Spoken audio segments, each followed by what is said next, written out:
Olá, boa tarde. Meu nome é Igna Esté. Eu sou aluna de iniciação científica do Laboratório de Neuropsicologia e Desenvolvimento, o LND, e eu vou apresentar, né, uma aula da matéria de métodos quantitativos do professor Vitor. Bem-vindos à aula, e eu vou falar com vocês um pouco sobre teste de hipótese.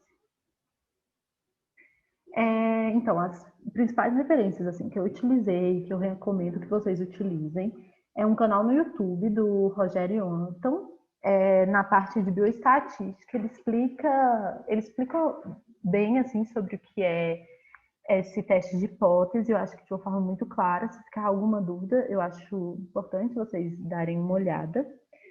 E esse livro que chama Estatística sem Matemática para Psicologia. É um livro muito bom, esclarecedor, assim, vocês procurem que vai ajudar muito vocês. Ele tem uma linguagem bem assim para pessoas da psicologia mesmo, então é uma linguagem muito simples e que ajuda a compreender bem o que seria. Então, qual que é o objetivo dessa aula, né? Então, na aula de hoje, nós vamos falar sobre como nós podemos aplicar os nossos conhecimentos de probabilidades e distribuições amostrais para testar hipóteses que nós estabelecemos em nossa pesquisa. Então, né, um dos problemas que a gente enfrenta quando a gente vai realizar uma pesquisa é que quando a gente seleciona amostras de populações, nós podemos não ter uma representação acurada dessa população.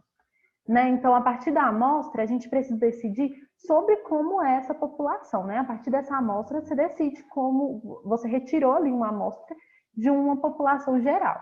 Né? Então, ela tem que ser representativa, né, dessa população. Então, é aqui onde a gente vai utilizar esse teste estatístico. Né? O que faremos é observar o padrão dos valores na amostra e verificar qual é o mais provável para a população que nos forneceu essa amostra. Né? Aí, contudo, é isso que já foi falado, né? As suas amostras não necessariamente refletem de forma acurada a população de onde elas foram retiradas. Então, a gente precisa de um meio para avaliar, né, a probabilidade de que essas amostras selecionadas elas sejam realmente um retrato fiel da população. E é aqui onde a gente vai introduzir, vai utilizar o teste estatístico ou teste de hipótese, né? Então, por exemplo, aqui, nós temos que tomar uma decisão. Nós vamos aceitar que existe uma diferença real entre essas duas amostras, né? Então, eu tenho uma amostra A e uma amostra B. Eu vou aceitar que essa diferença aqui é real ou ela é apenas uma variação amostral, né? Ou vou considerar que ela é apenas uma variação amostral. Então, é aqui que a gente vai tomar essa decisão, né? Se realmente tem uma diferença real, uma correlação, né? Um relacionamento aqui, ou se o que a gente encontrou, né, se é apenas por causa dessa variação amostral. Então, qual que é a lógica por trás do teste de hipótese? Eu vou dar alguns passos, esses passos serão melhores falados lá na frente. O primeiro passo seria, então, formular as hipóteses que você tem, né, de pesquisa, medir as variáveis envolvidas e examinar o relacionamento entre elas, calcular a probabilidade de obter tal relacionamento se não existir relação alguma na população. E, por último, se essa probabilidade calculada é suficientemente pequena, ela sugere que o padrão encontrado ele é improvável de ter se originado por acaso. Então, você vai deduzir que existe um relacionamento genuíno nessa população, né? Então, essas são basicamente as etapas por trás desse teste de hipótese. O que é, então, esse teste de hipótese, esse teste estatístico, né? O que um teste estatístico faz é determinar uma probabilidade. E essa probabilidade a gente chama de valor P. Esse valor ele vai nos informar sobre a maior ou menor possibilidade de obter um resultado devido ao erro amostral. Se de fato não existe um relacionamento entre essas variáveis, né? Então, se não existe um relacionamento, o valor desse P ele vai nos dizer, né, sobre uma maior ou uma menor probabilidade desse resultado ele ter se originado desse erro amostral. Mas é importante lembrar que esse valor P ele não é feito para encontrar igualdades, mas é feito para encontrar apenas diferenças. Vocês vão entender isso mais para frente, que eu vou explicar isso um pouco melhor. e não diz sobre intensidade ou sobre uma causa. Não quer dizer que há uma causalidade nesse valor, né, nem intensidade. Então, vamos lá. Então, por exemplo, os testes estatísticos, eles nos servirão de auxílio para essa tomada de decisão. Isso ocorre de uma forma não de todo intuitiva. Na verdade, não, né, nem sempre vai ser de uma forma intuitiva. Então, por exemplo, aqui eu tenho uma hipótese de pesquisa, né? Eu quero analisar a nota na prova com as horas estudadas por semana. Então, aqui eu estou vendo que há uma associação positiva, né, nas horas estudadas por semana e a nota na prova. Então, à medida que eu estudo mais, eu tiro uma nota maior. Essa vai ser a minha hipótese, essa é a minha população, assim, que eu espero da minha população. E aí, a amostra é essa estimativa da população, né? Então, eu tenho essas duas amostras, né? Essa amostra A e essa amostra B aqui. A amostra A, ela está indo de acordo com a minha hipótese de pesquisa, né? É uma associação positiva entre as horas estudadas e a nota na prova. E essa amostra aqui, A, ela não está me dizendo muita coisa, né? Ela não está corroborando com a minha hipótese de pesquisa. E então é aqui que o teste estatístico vai atuar, né, para essa tomada de decisão, né? Qual dessas duas amostras é representativa da população? Eu vou explicar isso melhor aqui na frente. Então, por exemplo, eu tenho essa amostra aqui, né, que está mostrando essa associação positiva entre as horas estudadas por semana e a nota na prova, e eu tenho essas duas populações. De qual dessas duas populações aqui embaixo é mais provável que essa amostra ela tenha sido retirada, né? Então, a gente precisa decidir entre essa população A e essa população B. Nessa situação aqui, a população A ela vai representar a hipótese nula, né? Porque ela não está corroborando, né, com a minha hipótese de pesquisa, então ela é minha hipótese nula, e essa é a minha hipótese de pesquisa, que é essa associação positiva entre as horas estudadas e a nota na prova, né? Provavelmente, então, nós encontraríamos que o padrão dos dados amostrais teria uma probabilidade bastante baixa de ocorrer se esses dados fossem retirados dessa população A. Então, seria muito pouco provável que essa amostra aqui seria dessa população aqui, na qual não existe um relacionamento entre essas duas variáveis. De fato, essa probabilidade ela é menor do que 1 em 1000. Eu ia perceber isso, né, que essa probabilidade é muito pequena. Então, nesse caso, é prudente falar que a minha população, que representa essa amostra, né, seria o padrão B de população. Da mesma forma, né, aqui eu tenho uma amostra e aqui eu tenho essas duas populações e de qual seria mais provável, né, que essa amostra teria sido retirada. A gente iria encontrar uma probabilidade de 61% de obter um padrão semelhante ao que é mostrado em A. Então, nesse caso, provavelmente a gente vai decidir pela população A, porque, né, por causa dessa probabilidade que a gente encontrou de 61%. Então, o teste de hipótese, ele é visto muitas vezes como uma competição entre essas duas hipóteses, né, que seria a nossa hipótese de pesquisa, que seria que existe essa relação entre as horas estudadas e a nota na prova. Então, a nossa hipótese de pesquisa seria essa, né? E outra que seria denominada de hipótese nula, que seria a hipótese nula, ela sempre está falando sobre a não existência de um relacionamento entre as variáveis. Então, o H0, que é a hipótese nula, se ela for verdadeira, então a diferença entre as amostras existe apenas por causa de uma variação amostral.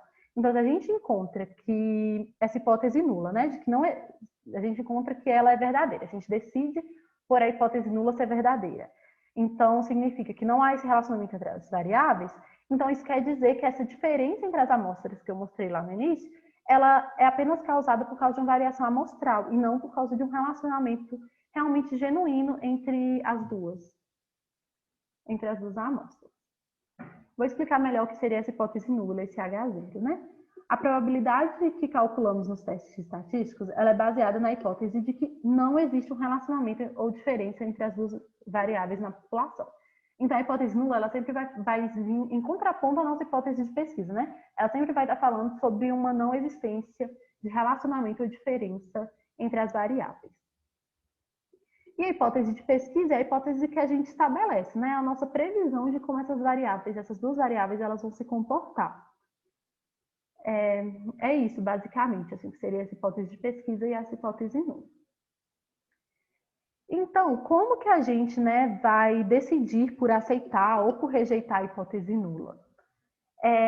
Como decidimos que a probabilidade que calculamos no teste de hipótese, ela é suficientemente pequena para a gente rejeitar a hipótese nula. Então, como a gente vai decidir que realmente tem essa relação,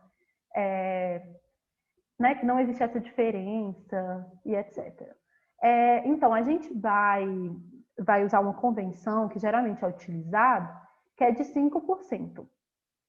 Esse 5%, ele ainda é bem controverso na literatura. É uma convenção que geralmente é utilizado. Então, aqui, esse nível de significância vai ser isso, né? Esse critério de significância. A gente vai considerar significativo, no caso, a hipótese nula ser verdadeira, quando essa probabilidade obter um efeito inferior a 5%. E se a probabilidade ela for maior que 5%, a gente vai dizer que não é significativo. Mas aí, quando a gente utiliza esse critério, e aí a gente decidiu rejeitar ou aceitar a hipótese nula, nós estamos correndo o risco de cometer dois tipos de erro. A gente corre o risco de cometer um erro do tipo 1 e um erro do tipo 2. O que são esses erros, né? Então, o erro do tipo 1 é quando você rejeita a hipótese nula, mas ela era verdadeira. Então, você vai estar cometendo um erro do que a gente chama do erro do tipo 1. Então, se você aceita a hipótese nula e ela é verdadeira, tá tudo bem, você, né, não cometeu esse erro. Mas se você rejeita a hipótese nula e ela era verdadeira, então você vai cometer esse erro. Da mesma forma, o erro do tipo 2, ele vai ser quando a hipótese nula ela era falsa, mas você aceitou essa hipótese nula. Então, você vai cometer um erro que a gente chama do tipo 2. Se você rejeita a hipótese nula e ela é falsa, tá tudo bem, porque assim, você realmente foi condizente com os seus dados. Então, é basicamente isso, esses erros. Eu vou explicar um pouco melhor agora para vocês o que seriam esses erros. Então, o erro do tipo 1 ocorre quando você decide rejeitar essa hipótese nula e, na verdade, ela é verdadeira na população, né? Isto é, você concluiu que existe um efeito na população, quando esse efeito, na verdade, não existe. Então, por exemplo, se a gente utiliza como esse critério de significância 5%. Então, você tem uma chance ainda de 20, uma chance em 20 de estar cometendo um erro do tipo 1. Então, porque quando você calculou, se deu um valor abaixo desse, né? Tipo assim, se deu 5%, e aí você ainda tem uma chance, mesmo que mínima, né? De você estar cometendo um erro. Isso porque esse valor é a probabilidade de se rejeitar a hipótese nula dada que ela é verdadeira. Então, a gente diz, né, que ela é pequena o suficiente, então é improvável que a hipótese nula seja verdadeira. Mas você não pode afirmar, porque, por exemplo, se deu lá 5%, você ainda está tendo uma chance em 20, né, na verdade, você não, dela não ser verdadeira, dela ser falsa. Então, esse é um erro que você está ali correndo o risco de cometer, né, quando você decide tomar essa decisão. Por exemplo, vamos dar um exemplo aqui um pouco prático para a gente entender um pouco melhor, né? Suponha um réu acusado de algum crime. Há apenas uma verdade. Ele é inocente ou ele é culpado, né? Uma realidade que a gente conhece, né? É claro que um tribunal não toma decisões baseadas em testes de hipótese, mas nós vamos tentar modelar um teste estatístico para esse problema. Vamos colocar a hipótese nula, que é H0, como culpado, e a nossa hipótese de pesquisa, que é o H1, como ele sendo inocente. Considere que após o teste, a hipótese nula ela foi rejeitada. Nesse caso, a gente concluiu que não há evidências estatísticas para que o réu seja culpado. O que deve ser notado aqui é que existe ainda uma probabilidade de que essa conclusão esteja rejeitada, que é aquela nossa probabilidade de 1 em 20. O réu pode sim ser culpado, mesmo que com essa baixa probabilidade, como indicado no teste. Nessa situação, dizemos que houve um erro do tipo 1, pois a gente rejeitou a hipótese nula, quando na verdade ela era correta. Então, o erro do tipo 1 é basicamente isso, né? Você rejeitar essa hipótese nula quando, na verdade, ela é correta. E o erro do tipo 2 ocorre quando você conclui que não existe um efeito, é o contrário, né? Mas, na realidade, esse efeito está presente. Vamos aqui para um exemplo desse erro do tipo 2. Suponha que queremos ver se existe um relacionamento entre a quantidade de álcool consumido e a coordenação de uma pessoa. Um estudo é realizado e verifica-se que existe uma grande probabilidade, digamos de 80%, de que o relacionamento que você observou na amostra tenha ocorrido por acaso. Você concluirá, portanto, que não existe um relacionamento entre a quantidade de álcool ingerida, né, a quantidade ingerida de álcool e a coordenação. Essa é uma conclusão correta? Claramente, essa é uma conclusão incorreta, porque a gente já tem evidência na literatura, né, que mostram exatamente o contrário, né? E é por isso que a gente tem uma lei que proíbe as pessoas dirigirem após beber, porque claramente afeta a coordenação. Neste caso, podemos ter cometido um erro do tipo 2, porque rejeitamos a hipótese, a nossa hipótese de pesquisa quando ela é de fato verdadeira. Então, aí outra coisa que é importante a gente observar também é o que a gente chama de hipótese unilateral e hipótese bilateral. O que seriam essas hipóteses, né? Uma hipótese unilateral é quando você especificou a direção do relacionamento entre as variáveis ou a diferença entre as duas condições. Também é chamada de hipótese direcional. Eu vou dar um exemplo melhor aqui, né? Nós temos dois estudos, o estudo 1 e o estudo 2. No estudo 1, a gente encontrou que à medida que a ansiedade estatística aumenta, a procrastinação também está aumentando. Então, você está vendo você está vendo claramente a direção desse estudo aqui, né? Você está vendo que à medida que a ansiedade estatística aumenta, a procrastinação também aumenta. Então, você consegue verificar aqui a direção que está indo esse estudo. A ansiedade, o nosso estudo 2, à medida que a ansiedade estatística aumenta, a procrastinação ela está diminuindo. Então, você está vendo uma contraposição aqui de um com o outro, porque à medida que um está aumentando, o outro está diminuindo, né? Então, a hipótese bilateral é quando você previu que existirá um relacionamento entre as variáveis, ou a diferença entre essas duas condições, mas você não consegue prever a direção desse relacionamento. Por exemplo, nesse caso do estudo 2, né? Você não está prevendo para qual direção está indo. Nesse caso do estudo 1, você está prevendo. Então, a sua hipótese, né, unilateral, você está conseguindo enxergar onde que ela está, né? Onde que ela está localizada. E a hipótese bilateral, você não consegue localizar essa direção. Então, por exemplo, aqui no caso da hipótese bilateral, essa direção a gente divide, né? Nessa convenção de 0,05, 2,5 para um lado, 2,5 para o outro, porque você não consegue verificar onde que está. No caso da hipótese unilateral, você consegue verificar, por exemplo, que está crescendo, você consegue verificar que está localizado na cauda superior. Por fim, é importante não considerar, quando a gente está fazendo uma pesquisa, apenas o valor P, porque existem outras variações que devem ser consideradas. Então, a gente tem que ter muito cuidado com a rigorosidade desse valor que a gente vai usar, né, desse valor P que a gente vai considerar, porque tem várias outras variáveis no estudo que você tem que considerar. Numa próxima aula, eu vou falar um pouco sobre o poder estatístico e talvez isso fique um pouco mais claro para vocês. Eu agradeço a atenção. Qualquer dúvida, vocês podem entrar em contato pelo meu e-mail. E é isso.